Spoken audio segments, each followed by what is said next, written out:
So let's look at this first part, which is the 1/3 part. I said this 2/3 is a little bit needs a lot of time to discuss the percentages and fraction that Allah subhanahu wa ta'ala specified. But the easy part is this one, wasiyah. Basically you tell, I want my money to go to so and so. This is the portion where you have full freedom to specify. This is fixed. There's no way you can change. So 1/3, where do we get this 1/3 number from? Who comes up with these numbers? So there is a hadith regarding this particular aspect. What happened is this famous Sahabi, Sa'd ibn Abi Waqqas radiallahu anhu, he was making Hajj with Rasulullah sallallahu alaihi wasallam, the farewell pilgrimage, the last Hajj, the only Hajj that Rasulullah sallallahu alaihi wasallam performed. When he was going with him, they went to Makkah, they were doing Hajj, and he fell very, very ill. This Sahabi fell very ill, and he was almost close to death. So when Rasulullah sallallahu alaihi wasallam came to visit him, he told, Ya Rasulullah, no, I have so much of wealth, and I only have one daughter, I don't have anybody else. And should I bequeath 2/3 of my wealth? Basically, 1/3 to my daughter and 2/3 I just want to give it to whatever, So Rasulullah sallallahu alaihi wasallam, he said, no, you can't do that. 2/3 is too much. It's a lot. So, and then he said, what about half? Can I just donate half or, bequeath half of my wealth? Rasulullah sallallahu alaihi wasallam said that no, that is a lot. You cannot do that. Then he said, what about 1/3? So then Rasulullah sallallahu alaihi wasallam, he said that yes, 1/3 is okay, but even 1/3 is too much. 1/3 is too much.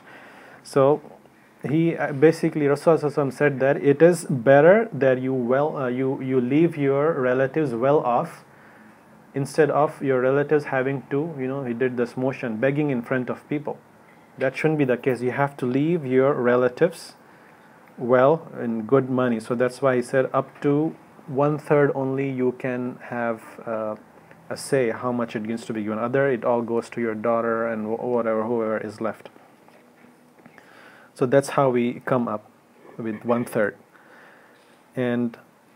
But the thing here is that when somebody dies, we shouldn't just jump and say, hey, okay, this person has this much bank money, and okay, these are the relatives, come on, let's start distributing it. He said 10% to masjid, okay, let's give it to 10% masjid. But we have to take so many precautions, so many examples that I can give you here. There is some list of things that you need to do before distributing, okay? So first of all, you have to make sure whether he had debts or not. Sometimes it is mentioned in the will, sometimes it's not. Some people can just come up that he took your relative took money from me, he has to return it. So you have to return that money before even distributing. You can't calculate shares until this money is given back to those people. And then sometimes people don't pay zakah if they were ill or something and they forgot, and that there was zakah pending, and sometimes people pledge to give sadaqah and they don't give. That has to be given. It's not waived, right? If you pledge for $1,000 to the masjid in fundraiser, you have it like you cannot start dividing the shares until that is paid off. That's a debt to Allah subhanahu wa ta'ala. Plus the trusts. Trusts, again, it can be anything. Some people either keep trusts with us, they say, okay, you find in the safe box of this deceased person there is jewelry, right? And this belongs to somebody else that you have to return. Like some people might keep that with them. At the same time, you might have some of your assets with somebody, right? So you have to take it back and count its value before calculating the inheritance. And same thing with the debts from people. So this person who died gave $1,000 to somebody, you have to take that money back and then start calculating. If you don't perform these steps, and if you forget it, you perform calculation and then this person comes back and says, hey, I have $1,000 by the way, it becomes very complicated. So these things need to be cleared first and then we start. And also here, funeral costs and taxes, who pays for this? The deceased pays for it.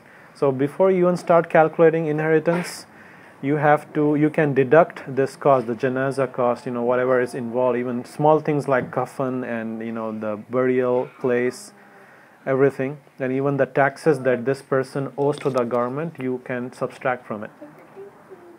And then comes this part, which is, we said, 1/3 part. And it doesn't necessarily have to be exactly 1/3. It can be 20%, 15%, 1%, or even 0%. It is not compulsory. Bequest is completely optional.